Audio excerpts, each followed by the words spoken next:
আসসালামু আলাইকুম সুপ্রিয় দর্শক, আমাদের চ্যানেলের পক্ষ থেকে সবাইকে স্বাগতম।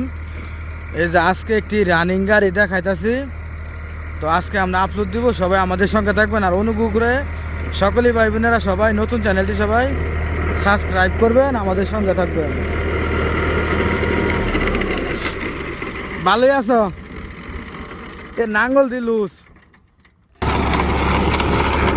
এই যে রানিং গাড়ি চলতেছে, তো অবশ্যই সবাই চ্যানেলটি সাবস্ক্রাইব করবেন কন্টিনিউ ভিডিও দেখার জন্য। এই যে আমরা কন্টিনিউ ভিডিও আপলোড করি। এই যে এটা ফার্স্টের নাঙ্গল, এই যে নাঙ্গলটা লুজ, এর লেগে মানে আওয়াজ হইতেছে, তো অবশ্যই দেখতে পারতেছেন এই যে গাড়িটা। তো আমরা রিভিউ দেখাইতেছি, যদি কেউ ভালো লাগে দরকার পড়ে তাহলে আমাদের সঙ্গে যোগাযোগ করুন, অবশ্যই আমাদের সঙ্গে থাকুন। যে গাড়িটা 3 নম্বরে দিয়ে চলাইতেছে, এটা দেখতে থাকুন।